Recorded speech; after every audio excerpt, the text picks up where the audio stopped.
जय हिंद, वंदे मातरम। दोस्तों, स्वागत करता हूं आप सभी का आपके अपने परिवार दीक्षित एजुकेशन अड्डा पर। दोस्तों, एक बार फिर हाजिर हो चुका हूं लेकर आप सभी के लिए एकदम ब्रह्मास्त्र वाली क्लास है। एसएससी एमटीएस का एग्जाम समाप्त होने के बाद मैं हाजिर हो चुका हूं लेकर आप सभी के लिए एक ब्रह्मास्त्र सीरीज। अगर आपका भविष्य में SSC CGL, SSC CHSL, SSC MTS, UP police constable, Delhi police constable, कोई सा भी एक दिवसीय एग्जाम है तो इन क्लासेस को आप मिस मत कीजिएगा। 100% आपकी परीक्षा में हूबहू आपको सवाल देखने को मिलेंगे। सारे फैक्ट और सारी व्याख्या को बहुत ध्यानपूर्वक सुनिएगा और सारे सवालों को आप अपनी कॉपी के अंदर वन लाइनर नोट्स के रूप में नोट करके रखिएगा। आइए शुरू करते हैं आज की क्लास, देखते हैं अपने सारे सवाल। दोस्तों, हमसे पहला सवाल पूछा गया है कि मल्लिका साराभाई का संबंध कौन से शास्त्रीय नृत्य से है। एसएससी एमटीएस 2023 की दोस्तों 20 जून की दूसरी शिफ्ट में पूछा गया सवाल है। भरतनाट्यम, कुचिपुड़ी, कथकली, ए और बी दोनों आपको ध्यान में रखना है। मल्लिका साराभाई, इसका संबंध किससे है तो आपको नोट करना है भरतनाट्यम तथा कुचिपुड़ी। आपको ऑप्शन नंबर डी बिल्कुल सही जवाब हो जाएगा, इसको आप ध्यान में रखें। इनका संबंध दोस्तों भरतनाट्यम से भी है और कुचिपुड़ी से भी है। ये दोनों बातें आपको नोट करके रखनी है, अच्छे सवाल हैं। बात करते हैं दोस्तों ऑप्शंस को लेकर। कथकली अगर आपसे पूछ लिया जाए दोस्तों इनसे संबंधित कौन है तो आपको दोस्तों मैंने नोट कराया था मृणालिनी साराभाई। मृणालिनी साराभाई, इनका संबंध किससे है तो आपको ध्यान में होगा कथकली और भरतनाट्यम, इन दोनों से संबंधित हैं। इसको आप थोड़ा याद रख लें, अच्छा सवाल है। बात करते हैं कुचिपुड़ी। कुचिपुड़ी से दोस्तों आपको एक नाम और याद रखना है, राधा रेड्डी। कौन? राधा रेड्डी, इसको भी आपको नोट करके रखना है, बहुत ही अच्छा सवाल है। भरतनाट्यम दोस्तों इससे संबंधित कौन है? रुक्मणी देवी। रुक्मणी देवी, इसको भी आप नोट कर लें। ये सब सवाल आपकी परीक्षाओं में बहुत बार रिपीट हुए सवाल हैं। चलिए चलते हैं अपने अगले सवाल की ओर। अगला सवाल हमसे पूछा गया है कि सहकारी समिति का संबंध कौन से भाग से है। भाग 2, भाग 9, भाग 9A, भाग 9B।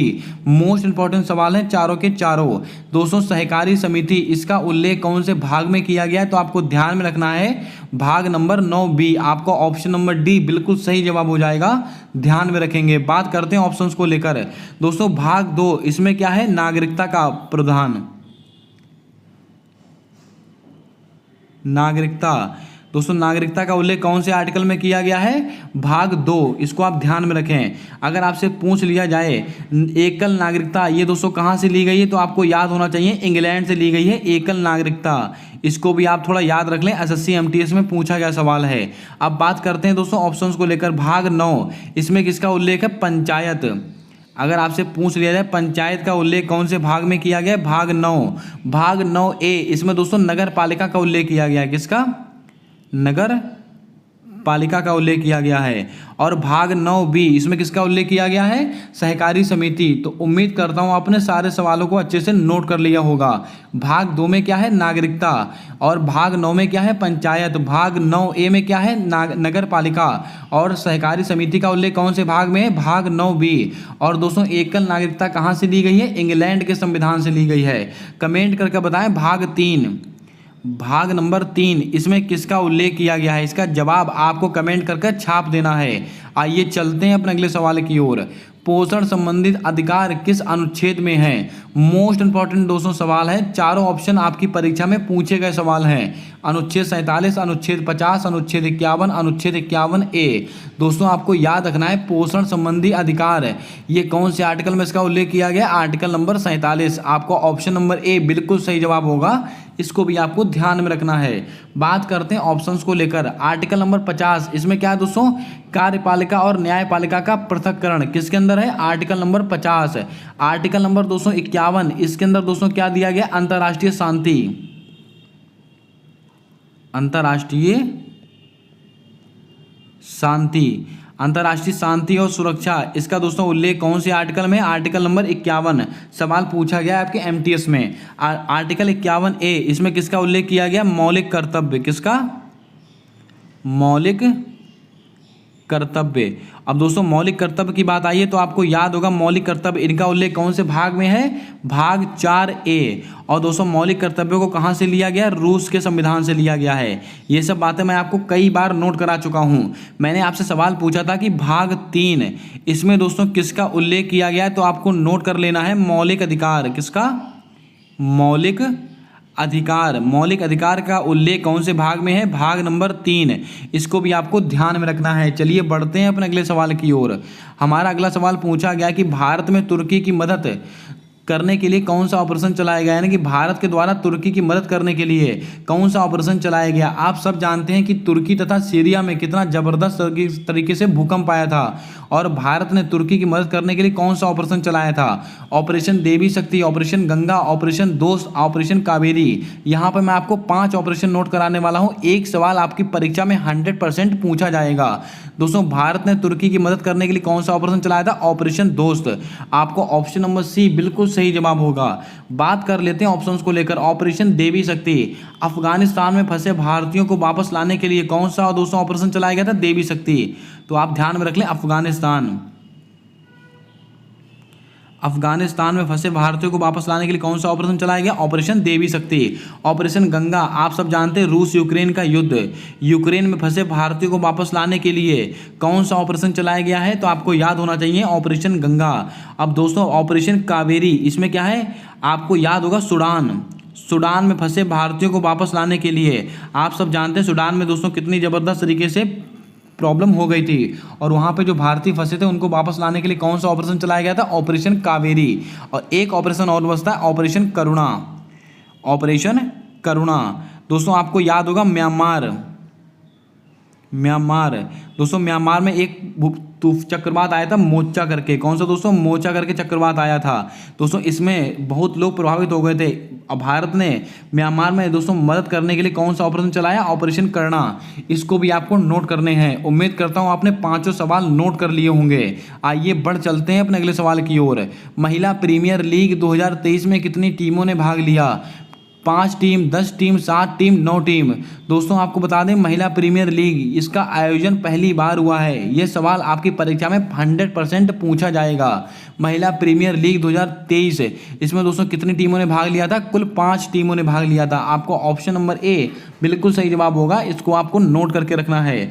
दोस्तों कमेंट करके बताएं महिला प्रीमियर लीग से संबंधित पूरी जानकारी का एक अलग से वीडियो किसको किसको चाहिए। दोस्तों इसका एक अलग से वीडियो बना दूंगा जिसमें महिला प्रीमियर लीग से संबंधित जितनी भी जानकारी होगी सारी मैं आपको वहां पर बता दूंगा। आइए चलते हैं अपने अगले सवाल की ओर। अगला सवाल हमसे पूछा गया है कि विश्व बैंक का नया अध्यक्ष किसे नियुक्त किया गया है, इंद्रजीत गिल को किया गया, अजय बंगा को किया गया, आर वेंकट रमणी को किया गया, शमीर वी कामत को किया गया है। ये चारों नाम हमारे लिए महत्वपूर्ण नाम हैं। विश्व बैंक का नया अध्यक्ष किसको नियुक्त किया गया है, तो आपको ध्यान में रखना है अजय बंगा साहब। आपको ऑप्शन नंबर बी बिल्कुल सही जवाब होगा। अब दोस्तों विश्व बैंक की बात आई है तो हम दोस्तों विश्व बैंक के बारे में पूरी जानकारी आपको देंगे।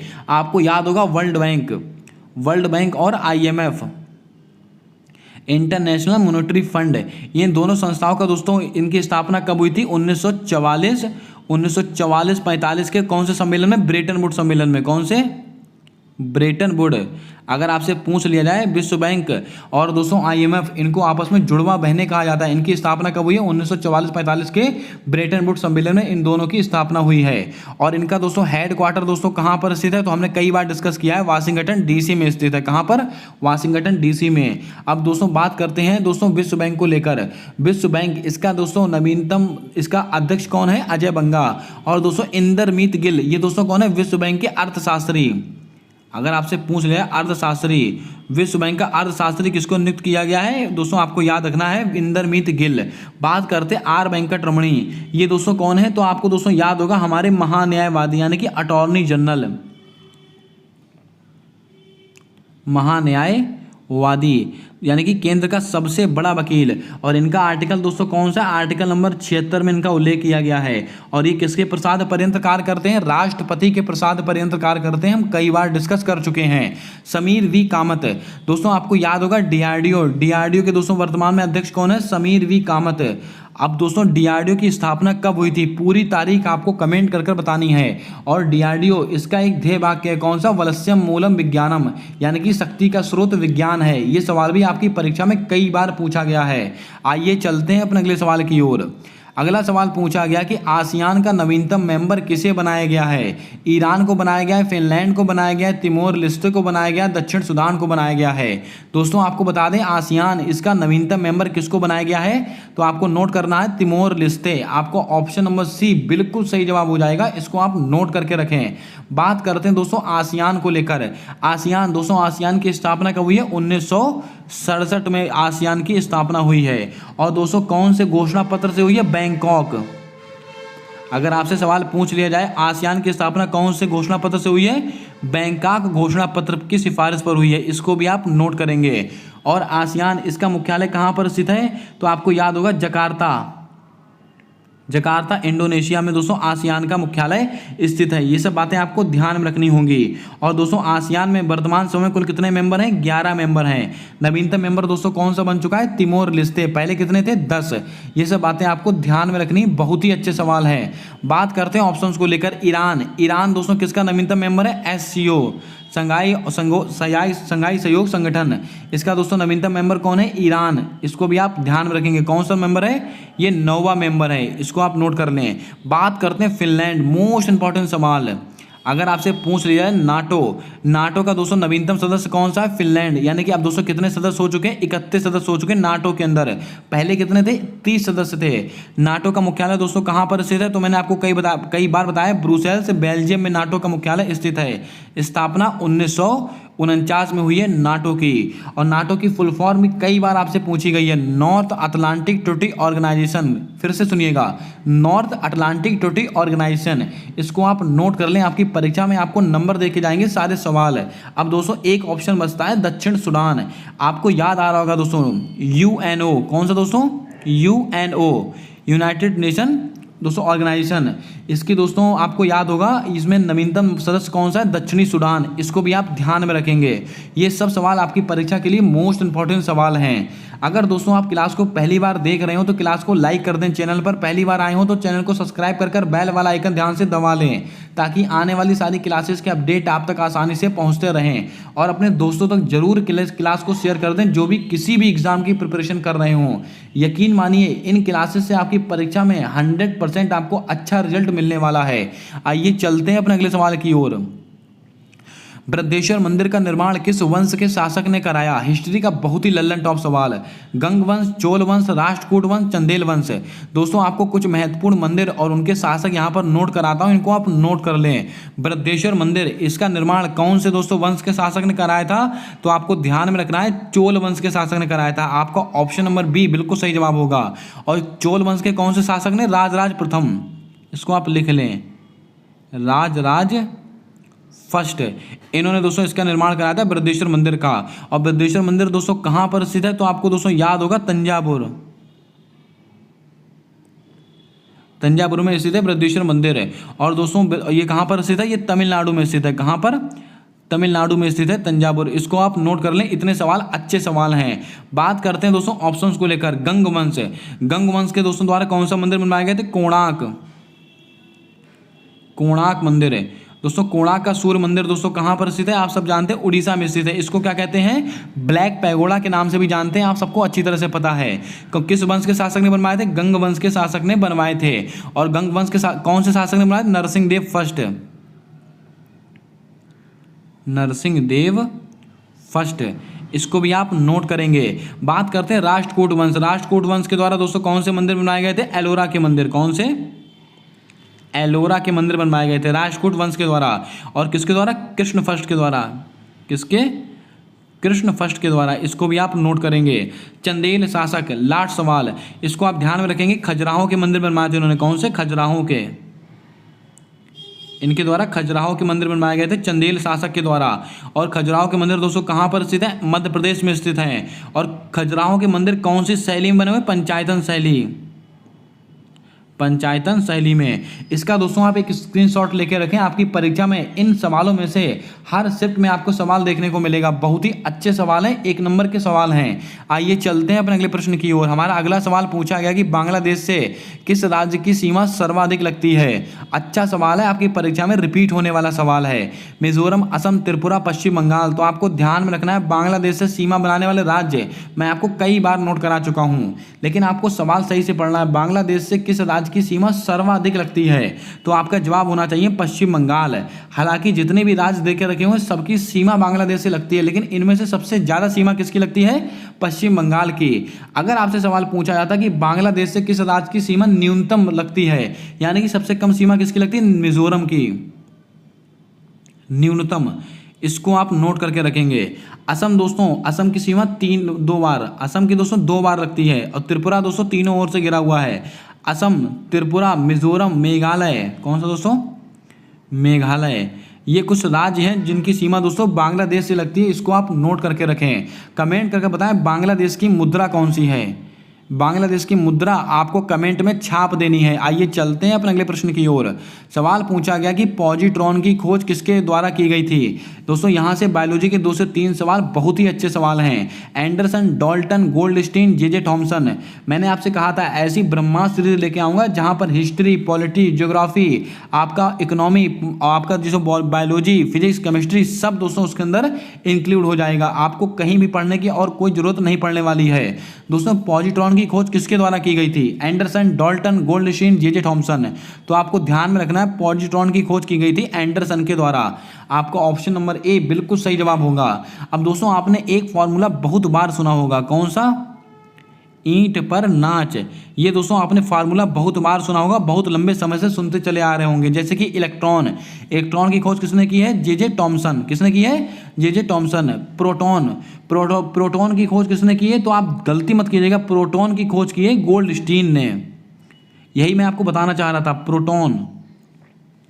प्रोटॉन की खोज किसने की है? गोल्डस्टीन नामक वैज्ञानिक ने की है। लेकिन दोस्तों ये प्रोटॉन शब्द ये किसने दिया था? रदरफोर्ड। किसने दिया था? रदरफोर्ड। इस बात को आपको ध्यान में रखना। स्पेशली आप कई बार गलती कर जाते हैं, प्रोटॉन की खोज आप रदरफोर्ड मार देते हैं और आपका आंसर गलत हो जाता है। प्रोटॉन की खोज की है दोस्तों गोल्डस्टीन ने, लेकिन ये प्रोटॉन शब्द किसने दिया है? रदरफोर्ड ने। और दोस्तों न्यूट्रॉन की खोज किसने की है? चैडविक ने की है। आप सबको अच्छी तरह से पता होगा। डाल्टन, इन्होंने क्या दिया है? परमाणु सिद्धांत दिया, आप सबको पता होना चाहिए। आइए चलते हैं अपने अगले सवाल की ओर। अगला सवाल हमसे दोस्तों पूछा गया कि विटामिन B12 में कौन सी धातु पाई जाती है? Mercury, cobalt, bromine, sodium. तो दोस्तों मैं कई बार डिस्कस कर चुका हूं विटामिन B12, इसमें दोस्तों कौन सी धातु पाई जाती? कोबाल्ट धातु पाई जाती। आपको ऑप्शन नंबर बी बिल्कुल सही जवाब होगा। विटामिन B12 इसका रासायनिक नाम क्या है? साइनोकोवोलिन। इसको आप लिख लें,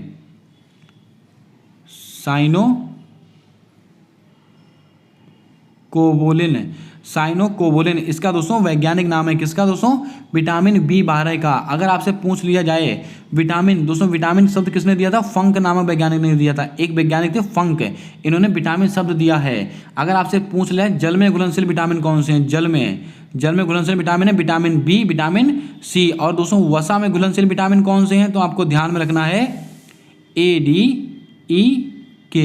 और एक सवाल आपसे पूछा जाता है कि कौन सा विटामिन है जो मानव शरीर में संश्लेषित हो सकता है? सवाल कई बार पूछा गया है, तो आपको ध्यान में रखना है विटामिन D मानव शरीर में संश्लेषित हो सकता है। ये सवाल आपको नोट कर लेना है, स्पेशली अंडरलाइन करके इसको नोट कीजिएगा। अब आप कमेंट करके बताएं गोल्डन राइस। कौन से दोस्तों? गोल्डन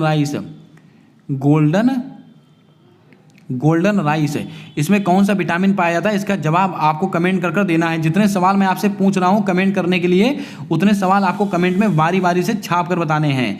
प्रयोगशाला में संश्लेषित होने वाला पहला कार्बनिक पदार्थ कौन सा था? MTS में पूछा गया सवाल। Ammonia, urea, methane, propane. तो आपको ध्यान में रखना है ये दोस्तों यूरिया था। आपको ऑप्शन नंबर बी बिल्कुल सही जवाब होगा। और कब हुआ था? 1928 को हुआ था। इसको भी आप थोड़ा नोट कर लें।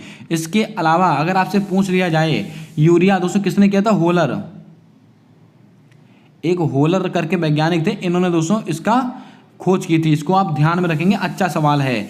अब दोस्तों आपको याद होगा LPG गैस, LPG यानी कि लिक्विड पेट्रोलियम गैस।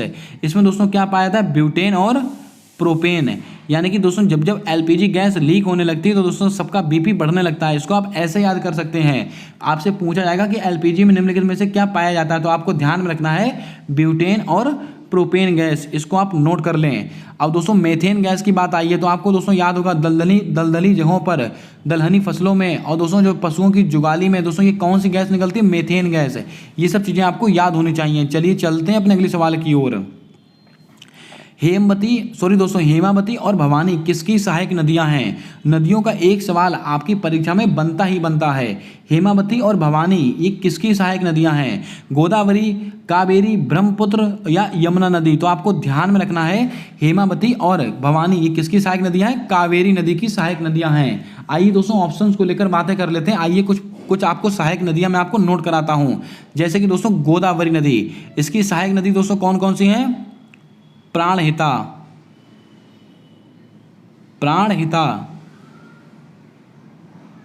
प्रबुद्धा और वेनगंगा। ये तीनों किसकी सहायक नदियां हैं? ये गोदावरी की सहायक नदी हैं। इसके अलावा दोस्तों ब्रह्मपुत्र नदी की दोस्तों सहायक नदी कौन कौन सी है? तो आपको याद करके रखना है केमांग, लोहित, सुबनश्री। ये सब किसकी सहायक नदियां हैं? ये सब की सब ब्रह्मपुत्र नदी की सहायक नदियां हैं। दोस्तों ब्रह्मपुत्र नदी को कहाँ पर सांगपो कहते हैं? तिब्बत में कहते हैं। ये सवाल भी कई बार परीक्षाओं में रिपीट हुआ है। इसके अलावा दोस्तों माजुली द्वीप कहाँ पर स्थित है? ब्रह्मपुत्र नदी पर स्थित है।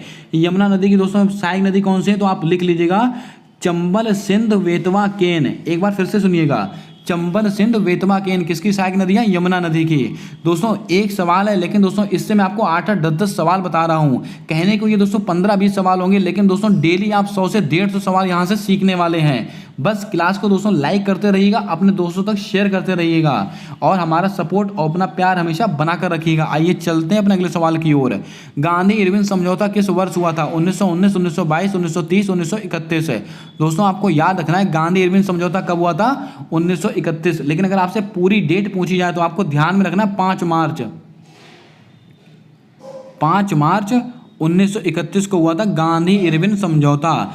अगर आपसे पूछ लिया है सरदार भगत सिंह, सुखदेव और राजगुरु, इनको दोस्तों फांसी कब हुई थी? 23 मार्च 1931। इस बात को भी आपको नोट करना है। ये दोनों सवाल परीक्षाओं में रिपीटेड सवाल हैं और ये दोनों डेटें दोस्तों एनसीईआरटी की डेटें हैं। इनको आप दोस्तों ऑथेंटिक मानेंगे। बात करते हैं 1919। यहां से आपको 3 चीजें याद रखनी है। क्या क्या? रोलैक्ट एक्ट। दोस्तों रोलैक्ट एक्ट कब का है? तो आपको ध्यान में रखना 1919 का। ना अपील ना दलील का कानून। और 13 अप्रैल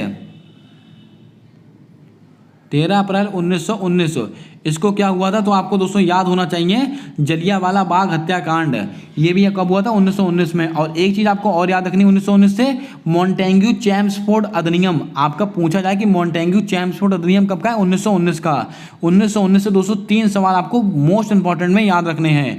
1922 में क्या हुआ था? फरवरी 1922 में चौरी चौरा घटना हुई थी। दोस्तों चौरी चौरा घटना के बाद असहयोग आंदोलन को बंद कर दिया गया था। ये सवाल एमटीएस में पूछा गया सवाल है। 1930 में क्या हुआ था? सविनय अवज्ञा आंदोलन और दांडी मार्च। ये सब कब हुए थे? 1930 में। चलिए चलते हैं आज के अगले सवाल की ओर। आज का हमारा अगला और अंतिम सवाल है, फॉरवर्ड ब्लॉक की स्थापना किसके द्वारा की गई? राजा राम मोहन राय, सुभाष चंद्र बोस, स्वामी विवेकानंद, आत्माराम पांडुरंग। दोस्तों आपको याद आ रहा होगा फॉरवर्ड ब्लॉक, इसकी स्थापना किसने की थी? नेताजी सुभाष चंद्र बोस। कब की थी? 1939 ईस्वी में की थी फॉरवर्ड ब्लॉक की स्थापना। और 1938 ईस्वी में दोस्तों क्या हुआ था? तो आपको याद होगा हरिपुरा अधिवेशन। कौन सा दोस्तों? हरिपुरा अधिवेशन।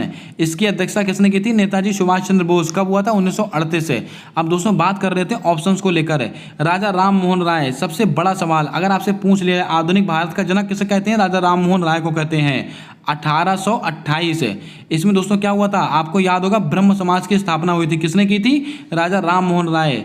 1815 इसमें क्या हुआ था? आत्मीय सभा की स्थापना हुई थी। किसने की थी? राजा राम मोहन राय। 29 इसमें क्या हुआ था, सती प्रथा का अंत किसने किया था, विलियम बेंटिक के द्वारा हुआ था। लेकिन किसकी सिफारिश पर हुआ था, राजा राम मोहन राय। राजा राम मोहन राय को राजा की उपाधि किसने दी थी, तो आपको दोस्तों याद रखना है अकबर सेकंड। कौन दोस्तों, अकबर सेकंड। ये जितने सवाल मैं बोल रहा हूं इनको आप कृपया करके नोट कर लें, ऐसा कंटेंट आपको कहीं नहीं मिलने वाला है। दोस्तों ऑप्शन नंबर सी को देखिए, स्वामी विवेकानंद, इन्होंने क्या किया था 1897 में, आपको याद आ रहा होगा। रामकृष्ण मिशन की स्थापना किसने की थी, स्वामी विवेकानंद ने की थी। आत्माराम पांडुरंग 1867 में, इन्होंने क्या किया था, प्रार्थना समाज की स्थापना की थी। ये इतने सवाल मैंने आपको बताए हैं, सारे सवाल आपको ध्यान में रखने हैं, आपको नोट करके रखने हैं। इनका रिवीजन मैं आपको कराते चलूंगा बार बार, जिससे कि दोस्तों सारे सवाल आपको याद हो जाएं। अब कमेंट कर आपको बताना है कि इन 15 सवालों में से कितने के आंसर आपको ठीक ठीक पता थे, और कैसी लगी आज की क्लास, कैसा लगा दोस्तों इन सवालों का एनालिसिस। अगर आपको क्लास पसंद आई है तो क्लास को लाइक कर दें, चैनल पर पहली बार आए हो तो चैनल को सब्सक्राइब कर बेल वाला आइकन ध्यान से दबा लें, ताकि आने वाली सारी क्लासेस के अपडेट आप तक आसानी से पहुंचते रहें। मिलते हैं आने वाली अगली क्लास के अंदर, तब तक के लिए जय हिंद जय भारत दोस्तों।